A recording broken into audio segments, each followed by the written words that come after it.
It's the best time of the year. It's spooky season.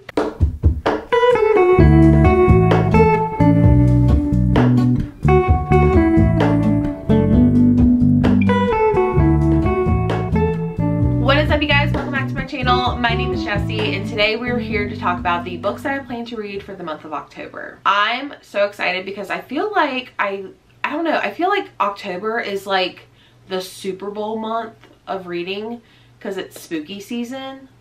Like, let me know in the comments if you feel the same way. But I'm so excited. I always look forward to like reading spooky books, reading books that just like give off like Halloween, fall vibes. I'm so excited. So in today's video, I'm going to talk about the Sleep When I'm Dead book club pick, other books that I'm using to participate in things, reading plans. So let's highlight the Sleep When I'm Dead book club pick for this month. If you didn't know, I run a book club here on my channel and over on Discord. We read new release thrillers every month, and I'm so excited because this month is definitely special, and let me tell you why. So for the month of October, we're going to read The Hitchcock Hotel by Stephanie Warble, and I'm so excited because I've heard this one has like very atmospheric, eerie, like just gives off that like perfect October vibes. And I'm here for it. Before we jump into the details, there is an added bonus. I'm actually going to be interviewing the author of The Hitchcock Hotel for the month of October, so you definitely want to stay tuned for details for that. I am going to be running the book club discussion here on my channel with my really good friends Leah, Beth, and Wendy. I'm going to have their channels linked down below so you can go give them some love as well. I've read other books by this author like This Might Hurt and Darling Rose Gold, which that one's my favorite. So I'm really excited to have another book in my hands, in my possession, and let's see what this book is about. This one says, a Hitchcock fanatic with an agenda invites old friends for a weekend stay at his secluded themed hotel in this fiendishly clever suspenseful new novel by Stephanie Warble. Alfred Schmidl is not your average Hitchcock fan. He is the founder, owner, and manager of the Hitchcock Hotel, a sprawling Victorian house in the White Mountains dedicated to the master of suspense. There, Alfred offers his guests round-the-clock film screenings, movie props, and memorabilia in every room, plus an array of 50 crows. To celebrate the hotel's first anniversary, he invites his former best friends from his college film club for a reunion. He hasn't spoken to any of them in 16 years, not after what happened. But who better to appreciate Alfred's creation and to help him finish it? After all, no Hitchcock set is complete without a body. This one just sounds really good. If you know me, like one of my favorite like underrated tropes is like reunions, and I'm so excited for this one, especially with like a very like specific theme. So you definitely don't want to miss out the discussion. But if you would like to not only do the discussion but participate further, I have more information for you. So if you didn't know, I started a Patreon about a month or so ago. I've had my YouTube memberships. We converted over to Patreon, which it's just been so much more fun over there. I highly recommend. So over at Patreon, not only are you supporting me and getting bonus access and extra reading sprints, but you get exclusive Sleep When I'm Dead book club content. So not only will the author interview be only for my patrons over there, but also we're going to have a movie night where we're going to watch an Alfred Hitchcock movie. I thought having an old movie Hitchcock movie night would be perfect, especially for this book selection. So you definitely want to join there. The link for my Patreon is always listed in my description box. Let's talk about my weekend plans. So this weekend I'm actually participating in Gwen's Goosebumps Readathon, the fall edition, and I'm so excited because I love Goosebumps. It's very nostalgic. I love checking out the books when I was in elementary school, even in middle school, watching the shows and the movies, like checking it out from Blockbuster. Like, didn't that send you back a few years? I only got my hands on one Goosebumps books just because I have so many other like spooky reads to read, but I definitely want to participate with a Goosebumps book. So I'm going with the classic, The Haunted Mask by R.L. Stine. I remember checking out the movie or the show on VHS, I can't remember, from Blockbuster, and I remember this one giving me nightmares because the mask was so scary. I am so excited to read this one. I feel like it's just such a classic.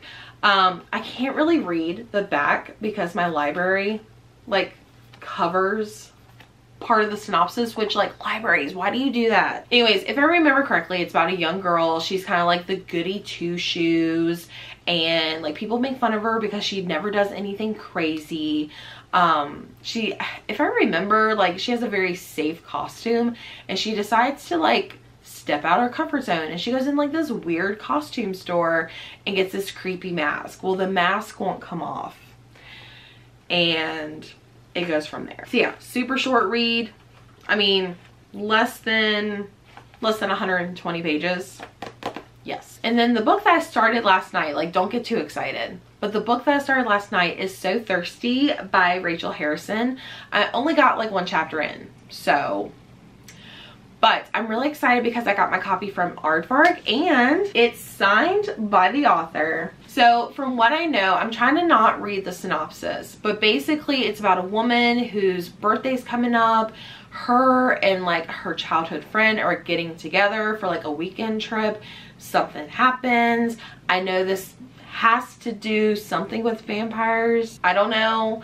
But like I remember reading the very first chapter, and it's about our main character Sloane, and her birthday is coming up. Ironically, my birthday is tomorrow, and she's not excited for her birthday, and I feel like I'm also getting less and less excited for my birthday because I don't want to get old. She is just like saying like how she's just like unhappy with getting older, and like she's talking about wrinkles. I'm starting to notice wrinkles. So like I was like, is this like my like, is this book about me? Am I going to be a vampire? Will I be glittery? Anyways, I'm just super excited for this one. I'm really hoping I love it because I've read The Return, was not a fan. I've read Cackle, loved that one. And so now, I read Black Sheep or Bad Sheep. I think it's Black Sheep. Hated that book. But I'm really hoping for redemption. I've heard people have read this one and are loving it. So I'm trying to like not pay too attention, but like I'm really excited. So I hope to continue this one today. Speaking of Aardvark picks, I also have last month's pick, which is Red River Road by Anna Downs. I am really excited because when I read the synopsis of this one, it was giving me that like true crime Gabby Petito vibes in a way. So this is about a woman whose sister had like a van solo trip in the Australian outback, and then something happened. She either went missing or she was found dead or something. And so now our main character is going and taking the same trip that her sister did to find answers. I don't know, it's giving me like the Gabby Petito vibes. It probably isn't anywhere inspired by that, but that's the vibes that the synopsis gave me. And Australian outback, yes, yes please. I would love to go there, but I've heard they have giant spiders and I'm just not about that life. No ma'am. So yeah, really excited to start this one soon. Oh my gosh, that's so funny. I have another Aardvark pick on my shelf. So this one I'm reading because me, Gwen, and Jules are going to be doing like a little collaborative like buddy read, I guess you can say. So we're going to read I Was a Teenage Slasher by Stephen Graham Jones. I'm going to be honest, I'm going into this book with like very low expectations just because like I haven't been hearing the greatest things about this book, like at all. And I've only read one other Stephen Graham Jones book, and I think I thought it was just okay. I think it's Night at the Mannequins. I think I gave it like 3 stars. So, but I've heard not so great things. But we're going to read this book together, but also we're going to watch a slasher movie. So that should be a lot of fun. The last 3 books that I have are actually birthday books. I got some more birthday books, but these are the ones I want to read for this month just because of the content. So my dear friend Kayla, like bless you so much. She knew I was sick. I'm still fighting a cold, so if my voice sounds weird, that's why. But she knew I was like really sick for the past couple of days, and she sent me Where He Can Find You by Darcy Coates. And I was on Sav from Riveting Reads' book club discussion, The Lights Out, with me, Liv, and Sav, and I can't remember if it was someone in the comments or if it was Liv. No, Liv just read it, or maybe it was Sav, but we were talking about Darcy Coates books, and someone said this is like one of her best, and it's her newest one. I do know it's YA, but that's okay. This one says, Abby lives in a town haunted by disappearance. People vanish, and when they're found, their bodies have been dismembered and sewn back together in unnatural ways. But is it the work of a human killer or something far darker?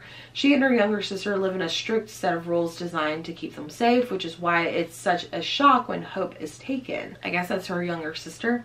Desperate to get her back, Abby tells the police everything she knows and they claim their hands are tied. With every hour precious, Abby and her friends are caught in a desperate game of cat and mouse, and they have to get Hope back before too much of her is cut away, and before everything they care about is swallowed up in the darkness, waiting in the tunnels beneath the home they thought they knew. So this just sounds really, really good. It's kind of a chunky book. It's almost 400 pages, but hoping with it being YA, it reads really quickly. So I'm really excited to read this one. Thank you so much, Kayla. And then the next two books, this is actually like something I've been wanting to do for a while. I just haven't bought the books, but I've been seeing this author so much, like on TikTok, Kindle Unlimited, YouTube, Instagram. I've seen her books everywhere. I've heard really good things about this one, and then when I was looking at her books, this one also sounded really good. So I put them on my wish list, and Gwen got me The Thicket and Jules got me Gray After Dark, and I'm so excited to read these. Let me tell you what they're about. This one says, a merciless wilderness, a hollowing attack, a desperate escape. When a tragic accident sidelines Miley's dream of Olympic gold, she takes a summer job at a mountain guest lodge. The Frank Church wilderness is remote, but it's the perfect place to train and recover. Local lore about a staffer who died years ago doesn't scare her, but it should. Miley's plans take a terrifying detour when she's abducted during a morning run. Held captive in an off-grid cabin, she'll have to use her athletic prowess, cunning mind, and courage to survive. But as the nightmare at the cabin escalates, Miley is forced to form an unlikely alliance and attempt at a risky escape. Can she outwit her captors and survive the wilderness before it's too late? Ooh, this also says it's inspired by true events. Oh. Okay. Oh my gosh, that makes me even more excited to read this. Okay, cool. And then the one that Gwen got is The Thicket, which, look at that cover. Like, how stunning. This one is perfect. I think I'm gonna try to read both of these like closer towards the end of the month because of the synopsis. This says, Nora can't stop thinking about the night her brother died. She was supposed to stay with him. He begged her to stay, but the wooden maze inside the Halloween carnival was too scary. And that was before anyone realized that hidden in plain sight amongst the costume staff, there was a real killer in the woods. As the carnival reopens amid a storm of media attention, Nora becomes obsessed with unraveling what really happened the night her brother died. But the carnival holds more than just traumatic memories. The killer is still on the loose, and throngs of thrill seekers are still eagerly lining up to purchase carnival tickets. As Nora retraces her brother's steps, she begins to suspect that the killer's choice of hunting ground is no coincidence, and that this nightmare is far from over. This one just sounds so much fun, especially with like the crime happening on Halloween. Perfect. All right, guys, those are all the books I plan to read this month. Thank you so much for watching this video. If you guys would like to participate in the author event as well as the movie night, or just hang out with us over on Patreon, I highly recommend you check out that link down below. Don't forget to give this video a thumbs up and hit that subscribe button. It really does help out my channel. And if you've made it this far in the video, leave some sort of like Halloween emoji down in the comments. Thank you so much for watching, and I will see you guys all in the next video. Bye.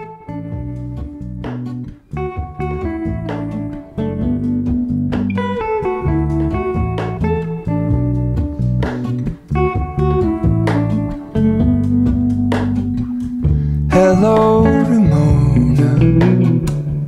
I can't shake this